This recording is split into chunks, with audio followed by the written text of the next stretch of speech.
Welcome back, everybody, and I hope you had a good coffee break. Now, this session is really going to add some energy to the day's proceedings. We have a series of lightning talks focused on the research that's been done by the researchers who've been doing the research. And particularly of interest this morning is how our research has influenced policy and had an impact on society in response to COVID-19. And what we're going to do is share with you the perspectives on key learnings from science and impacts on policy from individuals around the country who've engaged with the National Core Studies programme. I'll make some brief introductions to the first session before handing over to the speakers, who will each talk for about 4 minutes, followed by a 9-minute question and answer session that you'll be able to contribute to. And we'll be monitoring the questions and calling them up as before. So without further ado, I'd like to introduce our first 4 speakers. We'll begin in Edinburgh with Dr. Anne-Marie Doherty, who's a critical care consultant who's been working on ISARIC 4C data, and you'll hear exactly what that's about, helping us to understand the genetic landscape of people who are affected by COVID-19. We'll then move to Oxford, Dr. Marion Maffam, who is a clinical trialist who's been working on the recovery trial and other trials during COVID-19. And we'll then move to Newcastle to Professor Muz Hanifa, who's a dermatologist and an immunologist, who's going to tell us something about how individual cells in the immune system respond to COVID-19 and help us tackle the infection. And finally, in the first session, we will move to Leicester, to Cameron Razia, who is an epidemiologist and statistician who's been working on some of the large genetic and public health data sets to give us insight into mechanisms and responses to COVID-19. So without further ado, I'll pass on to Anne-Marie, and I'll come back to you for questions in about 20 minutes' time. Thank you. Lovely. Thank you very much. So I'm delighted to be here today to speak about ISARIC and the work that we've been doing over the last 15 months. So ISARIC is the International Severe Acute Respiratory and Emerging Infection Consortium, and it was set up in the wake of the influenza pandemic back in 2009-2010, when it became apparent that it was impossible to get studies through setup in order to recruit those first patients in the early wave. And so it's been a sleeping protocol since 2014, and this meant that when the first patients presented to hospital in the UK, we were there and ready to recruit them. So it's a cohort of hospitalised patients who present to hospital with either highly likely or confirmed COVID-19. And over the last 16 months, we've recruited over 210,000 patients who've come to hospital. And this accounts for around 45% of all patients hospitalised in the UK. As you can see on the left-hand side, the majority of patients were recruited in our first wave, and this was mainly thanks to an enormous workforce of over 2,500 research nurses, medical students and volunteers who worked tirelessly to collect these patient data. We've also recruited patients in the second and potentially third wave. The badging was changed slightly from priority 1 downwards, so we have slightly fewer patients in the second wave.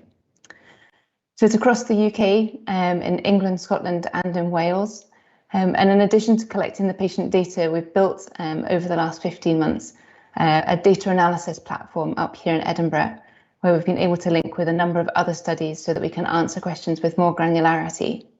And so these are both prospective studies, so ISARIC Tier 0, which is the clinical aspect, along with Tier 1 and 2 with increased blood, genetic and immunology data, along with COG-UK, Genomics looking at the genetics of patients in critical care, FOSP-COVID looking at post-hospital follow-up for these patients, the vaccination data, UKCIC, as well as the routine healthcare records that we're used to dealing with NHS Scotland and NHS digital hospital records and mortality.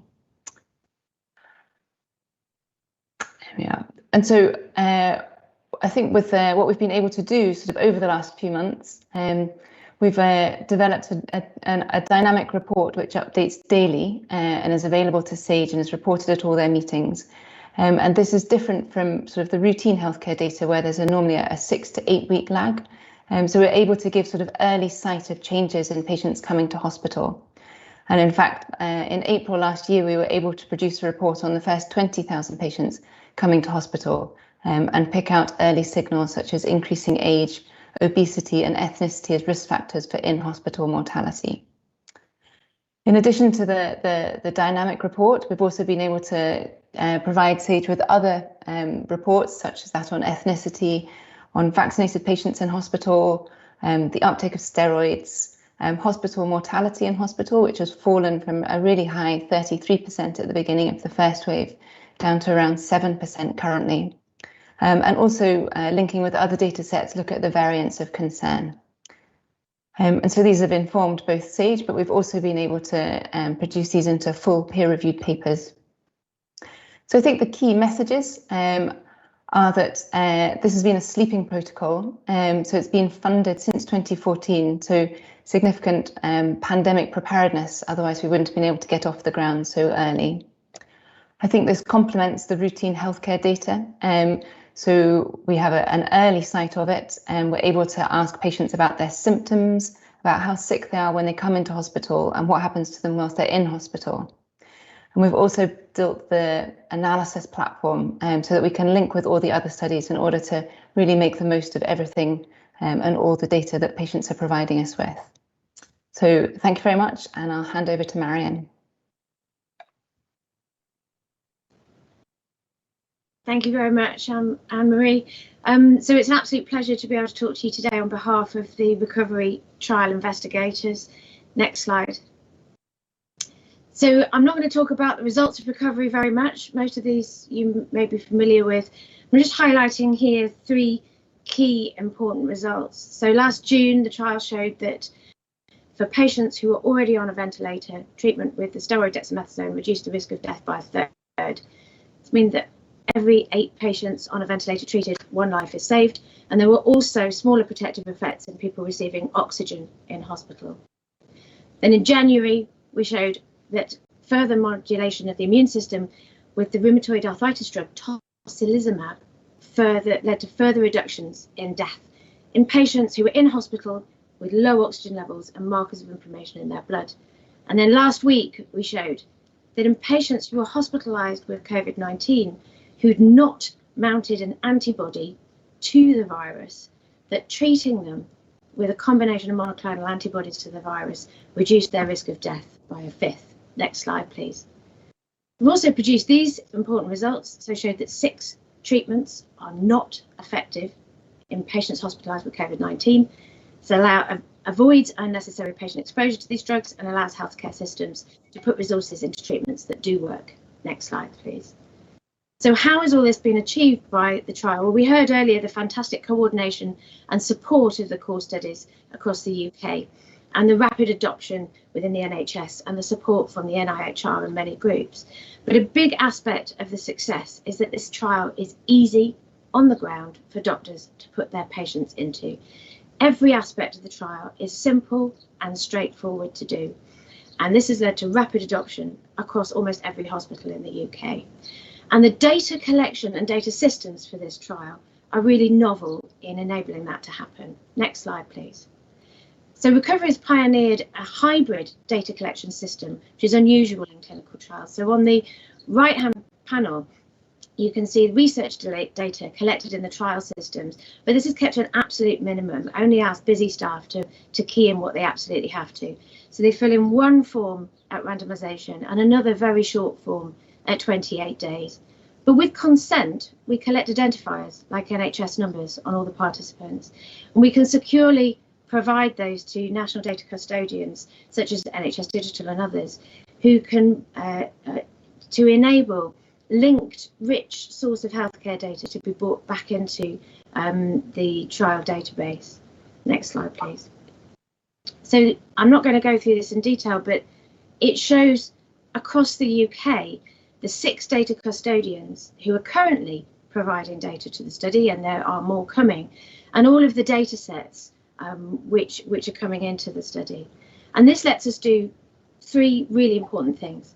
First of all, it keeps the burden of data collection off the frontline staff. So we can find out things like the participants recorded ethnicity from their NHS record without having to ask the research staff on the ground to fill in long questionnaires. Second, it enables completeness of follow-up, so that for the randomized participants, it's really important in providing compelling results in trials. And it's particularly important in a condition where patients are moved from one hospital to another frequently. And third, it improves the science, so it enables us to answer additional questions, link with rich data sets, potentially, as Eric will see, to pinpoint perhaps which patients derive the most benefit, and also with consent to follow these patients up long term to find out the long-term effects of these treatments. Next slide.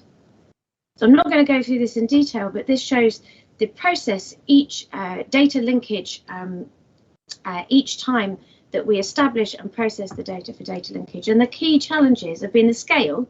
As you can see, this is a data linkage project on a massive scale, but also the speed. To provide up-to-date results for the Data Monitoring Committee and publications, we need near real-time data collection. And the turnaround of this data processing has sometimes been in hours, and certainly in a few days. The third has been how to represent this process to regulators who are expecting to see case report forms and carefully curated research data. But absolutely key to this process is the security of the patient data. We have to make sure that the participants' data is secure and protected at every step of this process. And the last priority is transparency. So we put everything that we're doing on our website, the protocol, statistical analysis plan, definitions of the outcomes, letters from the Data Monitoring Committee. It's all on recoverytrial.net. And in January, we harnessed the NHS systems to write to 12,000 surviving patients to thank them for their participation, tell them the results, and signpost them to where they can find out more about what we're doing with their data. So I'd just like to acknowledge the huge amount of work that's gone into this from across the hospitals on the ground and many, many partners. This work has generated reliable results, bits of change practice, and I'll stop there.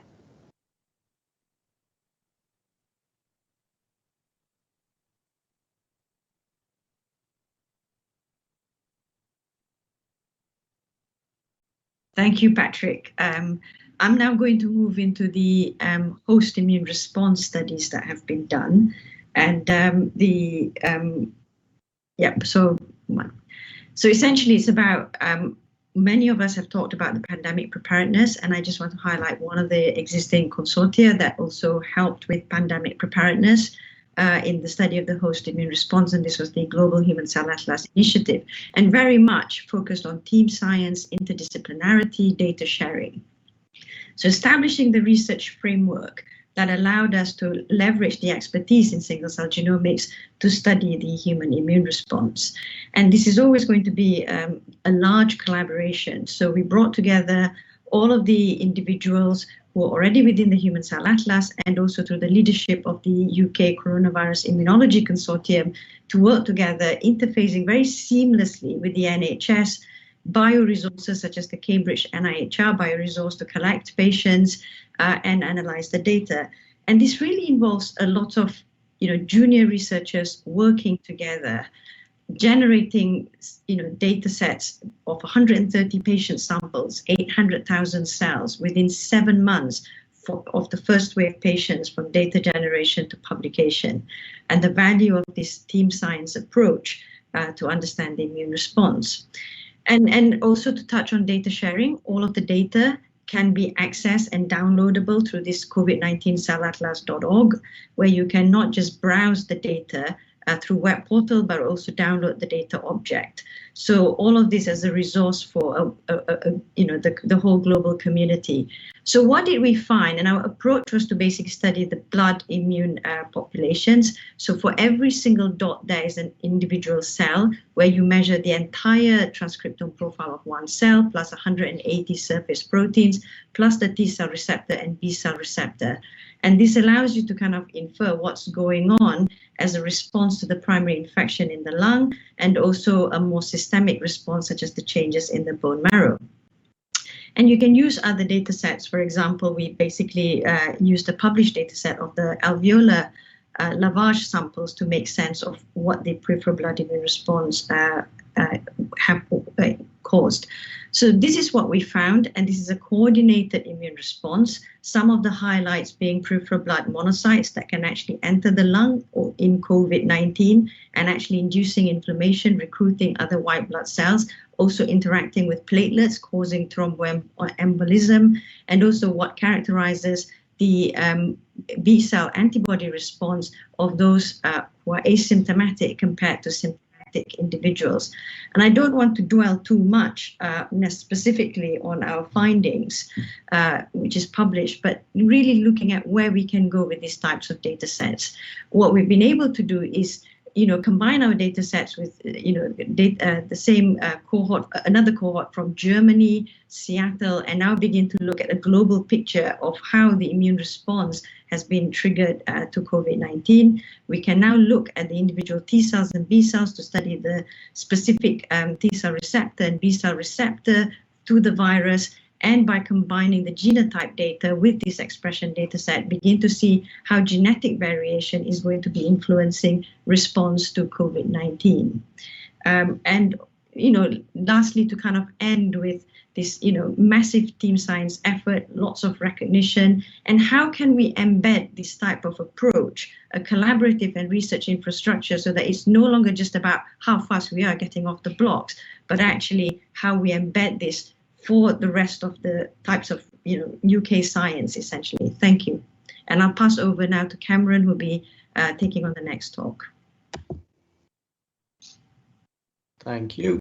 So yeah, I'm Cameron. I'm an epidemiologist at the University of Leicester, and I work with Professor Kamlesh Kunti, Professor Tom Yates, and a bit of background into what the work we've done around ethnicity and COVID-19. So initially, we focused on UK Biobank, focusing on test positivity with linked Public Health England data. And then as time progressed and more data and data sets became available, we began to work with different data sets such as ISARIC and ONS for population level analyses, and focused on harder outcomes such as mortality. So if we look at this graph here, especially if we look at the top figure in particular, where we focus on BMI, we looked at an interaction between BMI and ethnicity. And what we found is that at lower BMI, there was no difference between risk of testing positive between ethnic minority groups and white European individuals. Whereas where we moved up through the BMI continuum to higher levels of BMI, what we found was ethnic minority individuals were at increased risk of testing positive compared to white European individuals, which was a novel finding at the time, at the beginning of the pandemic. We've also done other policy-driven work using UK Biobank, looking at healthcare worker status and shift worker status, I should say, in between ethnic groups. Apart from in this bottom figure here, the outcome isn't test positivity, it's a composite of severe disease and mortality.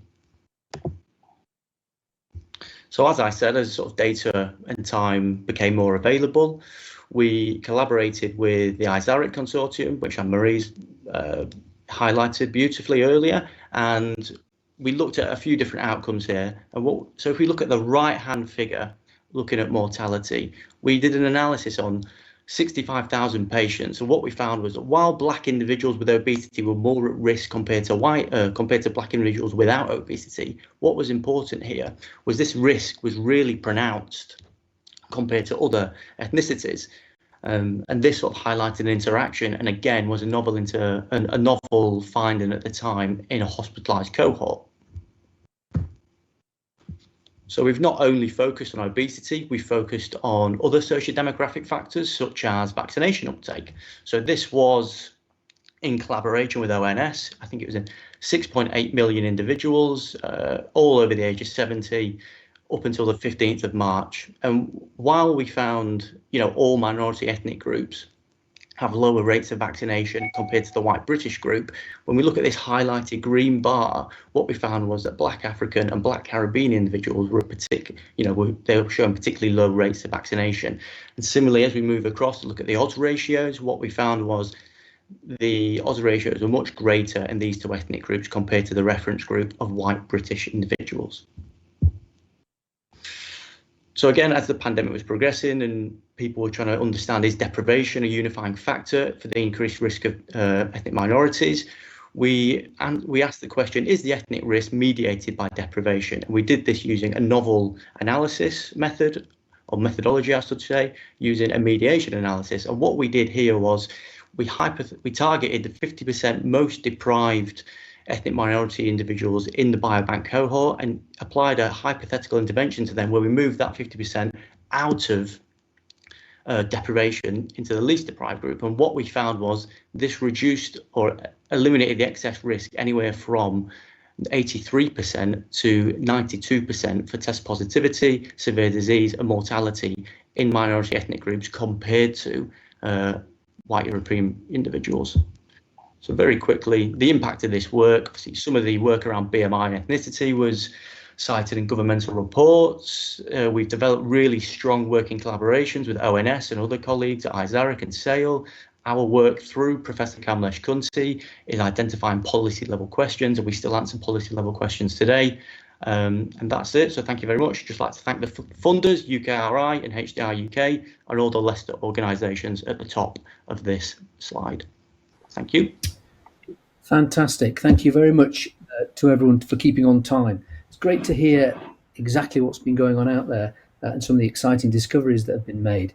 We have a bit of time for some questions now. Let's try and keep the answers snappy so we can get through several. There are a lot appearing online. First question actually is about sleeping protocols. I think we'll give this one to you, Anne-Marie, if you wouldn't mind. The question is, are there more extensive sleeping protocols in other disease areas? And do you think this is the way of the future, especially for infectious diseases? Over to you. Thank you. I think sleeping protocols are essential really for pandemic preparedness. So ISARIC is an agnostic protocol for any sort of severe and acute emerging infection, which meant that our CRF is fairly blunt, but that we're able to get up and going sort of for anything, including COVID or SARS or MERS or monkeypox, I think. I think that's, what was the question again? No, you've answered it. Yes, you've I think that's nicely. important. Yeah, thank you. Let's move on. And there have been a couple of questions actually about international engagement and international impact, partly framed in the context of the recovery trial. Marion, I wonder if you'd comment on how this work is shaping medical practice worldwide and how you're interacting with researchers worldwide. Okay, yeah, thanks. I think I can make 3 points about that. I mean, the first thing is certainly the beauty of the dexamethasone result is that this is a cheap and affordable medication that's in every drug cupboard around the world. So I think the results of recovery have been adopted into guidelines worldwide and are being used worldwide. Secondly, recovery itself has gone international. So we now have 6 sites in Indonesia, 2 sites in Nepal, with sites planned in Vietnam, Ghana and South Africa and other countries, which will be able to test additional treatments which might be appropriate in those areas and available in those areas. And third, we are working on the ability to share our data worldwide so that researchers anywhere in the world will be able to combine recovery data with data from other trials and produce new scientific insights. Thank you. That's very helpful. Cameron, there's a question come in that I think you'd be best placed to answer. The question is, have you been working with sociologists, social scientists and the like to try and understand this difference in certain ethnic and socioeconomic groups? Over to you. Hi. Yeah. Thanks for the question. So I think in the early stages, we were initially focusing on, the epidemiology, trying to understand, is there actually a difference, especially right at the start of the pandemic, really trying to piece together, what are the numbers and potentially where are these ethnic differences lying, and trying to understand the etiological reasons why. So, for example, looking at the interactions of BMI based on the previous work. I think as time progresses, and especially with factors such as vaccination uptake, we're trying to get collaborate more with, sociologists and other people more to try and explain why potential more social factors such as vaccination uptake, for example, are lower. And I think this is something in the future we've got in the pipeline to try and understand, the reasons why more social factors, there are differences between the ethnic groups. Yeah, and there's a related question, which is, are you able to gain insights into the relative importance of these different factors in predicting risk of developing COVID, or indeed vaccine uptake? In terms of, the relative difference in terms of the vaccination uptake, clearly, they are much, for example, I think they're evening out now, but the initial sort of response to the vaccine was lower.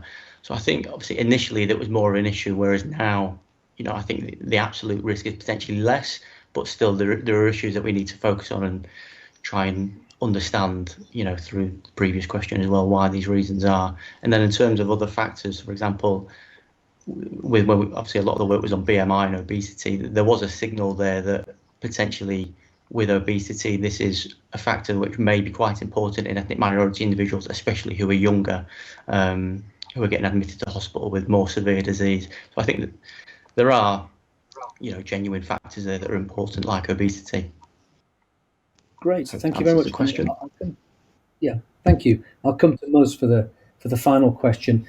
You were keen to emphasise the importance of networks of scientists and working together. And one of the questions, an anonymous question, is why has this sort of collaboration not happened at this scale before? And what have we learned from COVID that might help us to do these collaborations more effectively moving forwards? Yeah, I think partly it's to do with the way the research culture has been very much about one individual group, one individual researcher, and also how you credit the work that's been done, i.e. it's always a publication with one junior researcher and one senior researcher to top and tail the publication. I think it's been driven in that kind of tradition. And I guess now it's how do we move back and realize that to achieve at the scale that we want to do, we can't really be building garden sheds. If we want to be building a shard, we really need to bring all of the expertise together, lots of people, and have more plural recognition of contributions. And that's the only way that we can really innovate. And I think that needs to be a change in research culture to driven by funders and researchers themselves. Great. And COVID has shown us the importance of that. Couldn't agree with you more. Thank you very much indeed. Thank you to you all for your talks. We're now going to move on to the next session, which will begin with Dinesh Agarwal, who is an infectious diseases and microbiology specialist trainee in London, who's been working with the COG UK data that he'll explain to you and Public Health England, looking at the virus itself. We're going to move to Helen Parry in Birmingham, who's a haematology lecturer who's been working on vaccine responses. We'll then turn to Joshua Elliott at Imperial College in London, who is an infectious diseases trainee who's been using machine learning to understand data. And finally, to Oxford, to a statistician, William Hume, who's been working with the Open Safely research platform that you've heard about earlier. So without further delay, let's move on to Dinesh, please. Over to you. Brilliant. Hi all. Thanks very much for having me. I'm Dinesh, I'm a Wellcome Clinical PhD Fellow at the University of Cambridge, and I'll be talking to you through sequencing to understand transmission at regional and national scales. The first study I'll be talking through is the genomic epidemiology of SARS-CoV-2 in the University of Cambridge. So this was a particularly good setting to carry out the study, partly because they had a robust asymptomatic screening program and symptomatic screening program, which would allow for kind of high case ascertainment within the university. Further, with its close links to COG UK, we were able to generate just under 50% of generate high quality sequences for just under 50% of the university cases. Further, we could ascertain university cases through the test and trace system from staff and students who had accessed community and hospital testing through links with Public Health England. And through COG UK surveillance, we could link this data set to the entire community Cambridgeshire sequencing data set, which comprised 972 cases from the general public, healthcare workers, and patients. The main aim of this study was to understand the transmission dynamics within the university, so within a higher education setting, and the dynamics between the university and its community. Up until now, this is the only study that kind of had that granularity of sequencing and metadata to allow for those particular aims to be addressed across the world, actually. So what do we find? Now, first of all, what we found was, and probably the most striking thing was, the majority of the university cases were linked to a single genetic cluster. This was a cluster that accounted for just under less than 70% of the university cases, and compared to other clusters within the university, this was interesting. It was dispersed across multiple colleges, courses, so accommodation blocks, and understanding how it managed to disperse and then continue to transmit across the first term of the university was of interest for potential mitigation steps. Through a variety of mechanisms, we demonstrated the cluster was likely introduced into the university from outside of Cambridgeshire, and further was likely one single transmission chain. Through linking with contact tracing data, we could show that it was likely linked to, the dispersion was linked to a nightclub venue within Cambridge. And actually evaluating the effective reproduction number through a variety of modelling methods, we were able to show that there was a particular rise in the effective reproduction number just before national lockdown. Once again, this propagation was likely linked to the same nightclub and also some other nightclubs. We also then demonstrated multiple instances of transmission within clusters that were linked to the same household and accommodation blocks, and also courses and year group, which has allowed the university to try to restructure or think about how it can restructure its households to mitigate transmission going forward. Of interest, we found that outbreaks were usually confined and failed to transmit further when linked to a single accommodation block, as we could then target further asymptomatic screening and also infection prevention control measures. And importantly, we found very little transmission between the university and its community, allowing our health protection teams to feel confident that opening up of higher education settings, at least in the setting that we're describing here, didn't result in large transmission within the community. And we also showed good compliance of the students with national lockdown, demonstrating a sharp reduction in the effective reproduction number at the introduction of that national policy.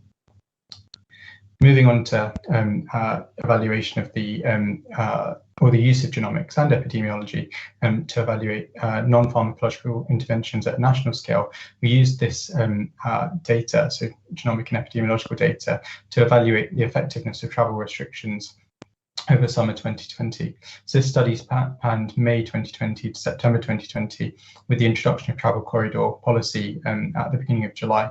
And at that point, if you returned from a country under with a closed travel corridor, you would have to quarantine for 14 days at home. So using test and trace data and COG UK data,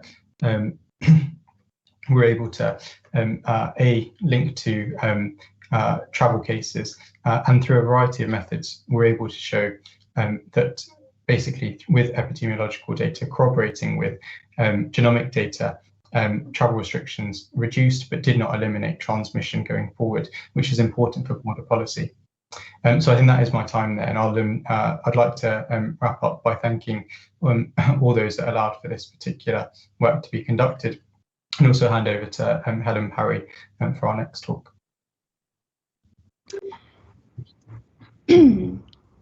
Thanks, Dinesh, and thanks to the organisers for inviting me to talk today on our research on the vaccine responses to the SARS-CoV-2 vaccines in older people, and particularly looking at the potential importance of immune senescence. So the reason we decided to study immunity in the elderly is we know that the immune system deteriorates with aging, and vaccine responses are often suboptimal in this age cohort. And the elderly obviously are the most vulnerable group for serious COVID disease and hospitalisation. They were also underrepresented really in the vaccine trial registration studies. So we felt it was important that we then went on to study the potential immune correlates of protection in this age range. So we looked at antibody responses and also the cellular T cell responses. And we had three main questions. So they were: one, do older people produce good immunological responses to the novel mRNA vaccines? 2, does that dosing interval change that JCVI brought in impact on those immunological responses? And 3, does the type of vaccine impact on immunological responses seen? So to address this, we had 3 cohorts. So they're all participants aged 80 years and older living in the UK independently. We had the Pfizer-BioNTech cohort that were double vaccinated just 3 weeks apart, receiving the second vaccine at 3 weeks. Our second cohort with the Pfizer-BioNTech vaccinated on an extended interval where the second vaccine was given 10 to 12 weeks later. And finally, our third cohort that received the Oxford-AstraZeneca vaccine, again on an extended interval, with that second vaccine 10 to 12 weeks later. So our first results were looking at the double vaccinated Pfizer-BioNTech cohort that received the vaccines 3 weeks apart. And here we found antibody responses in every participant we tested, which was really encouraging. And strong antibody responses were actually seen in 98% of the cohort, highest in those who had a previous natural history of infection, which is shown by the blue bars on the graph below. T-cell responses were slightly lower at 60%. But what we were able to do is use the sera from those vaccinees to test them against live virus in the lab. And we showed that there was actually really good neutralization of the original Wuhan virus and the Brazilian P1 variant of concern, but to a lesser degree. Next slide, please. Moving on, our next study compared the Pfizer-BioNTech vaccine with the Oxford-AstraZeneca vaccine. And we looked at this point at the first vaccine response, and we actually found that the proportion of people responding to the vaccine was similar regardless of the vaccine type, and also the magnitude of that antibody response was similar in the 2 cohorts.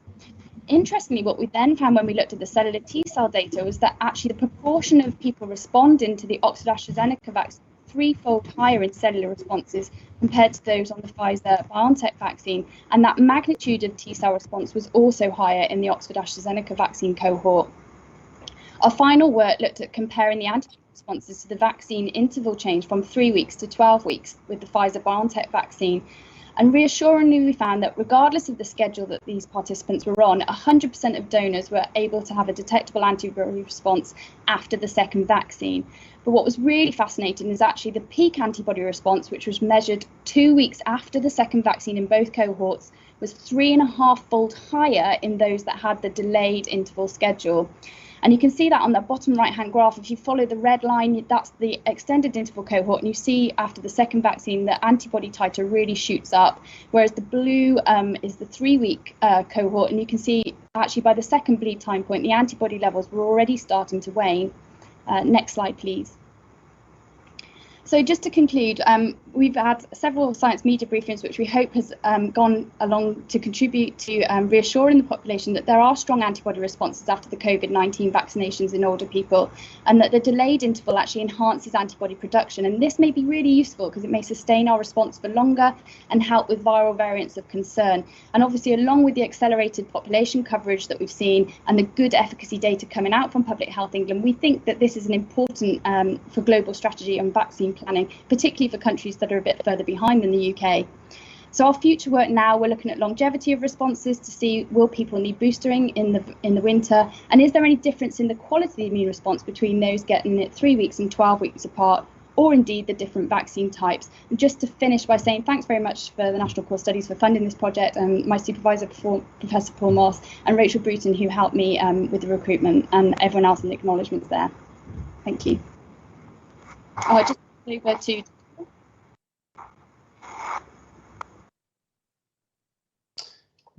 Hi everyone, my name is Josh Elliott and I'm from Imperial College. I'll be presenting our studies looking at the most predictive symptoms for COVID-19.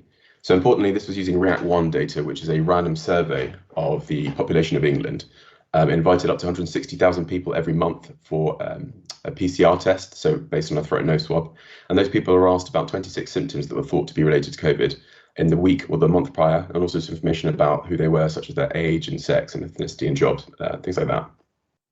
So we had over 1 million people here. We subdivided from rounds 2 to 7 and round 8 separately, which was in January 2021, and that was held back as sort of a validation data set. And the main finding, other than the numbers themselves to take away from this slide, is that if you had any of those 26 symptoms, you were nearly 5 times as likely to be PCR positive on your swab. So next slide, please.